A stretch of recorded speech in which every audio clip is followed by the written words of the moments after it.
Howdy, what's up, everyone? In today's question, we need to find pairs of songs with total duration divisible by 60. So, we are given an array, and in that array, we are given durations for some songs like this.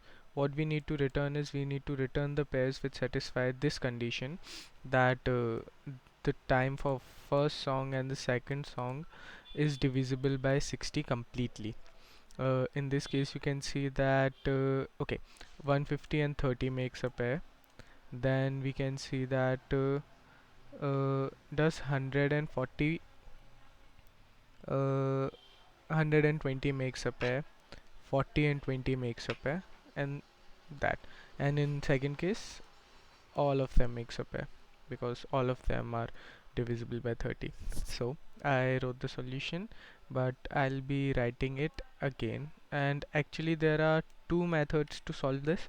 The first is the brute force approach, which is very like it comes straight to our mind that we insert two for loops, and in that what we do is we check if the sum of I plus like this condition, exactly this condition, we check for this condition, and whenever this condition is true we increment the count, and at the end we return the count. But the better way to do it, I don't think it's the better way because it requires more space, but a faster way to do it is by using a map. Here let's first create a variable that is called count. Let's make it equal to 0. Okay, now what we want to create is we want to create a map. Let's just name it map, and it would be int new, and the size of the map would be 60. Now what we want to store in the map is the remainder of this. So let's start the for loop for uh, for times in time. Okay, okay, for times in time what we need to check is if our time is totally divisible by 60, then we need to increment the counter by the map, the value which is stored at 0.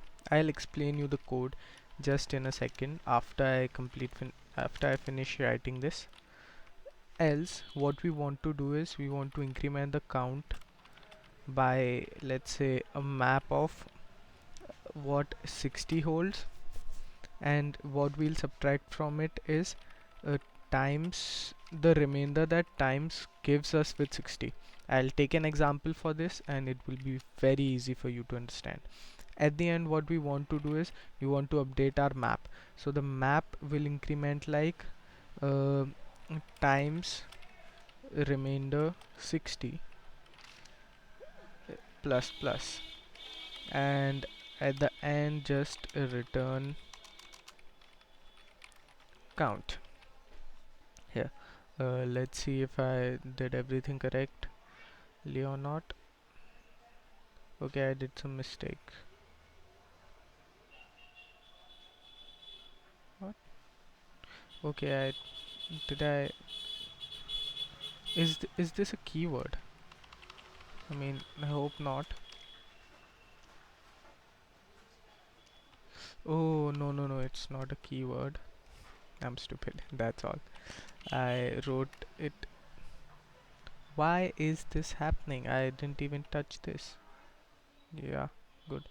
So I wrote this completely opposite. It should not be int new, it should be new int of size 60. Yeah. Done, not map. It should be map.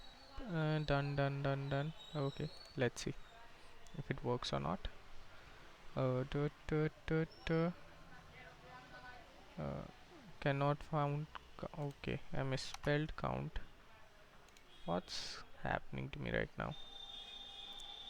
Yeah, I had a pay. I had an exam today, so maybe it's the hungover for that. Accepted. Now, if we take this example, remember it is 30, 20, 15, 100 and 80. So, what we are doing here is we are storing all of uh, this into a map. Let's just open up paint real quick. It is 30, 20, and what was it, 15, 150, I mean 150, 100, 40. Now we have a map. Let's say this is the map. Okay, and now what we are doing is, if this comes in, we check if it is totally divisible by 60 or not. It is not. Then what we do is, uh, we uh, we subtract the remainder which we get from this. If we divide it by 60, so 30 divided by 60 is 30, and and then we subtract it from 60. We subtract the remainder from 60. So 60 minus 30 gives us uh, it gives us 30. So at the 30th index, we increment the index. Okay, now again, so at 20, what we do is, 20 percentage 60 is 40, and 40 minus 60 minus 40 is 20. So at 20, we increment by 1.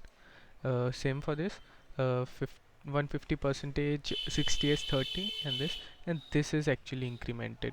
And each time we are checking if this value exists or not. If it already exists, like 1 is there, 2 is there, 0 is there, we are incrementing count to this. So clearly you can see that these both can make one pair.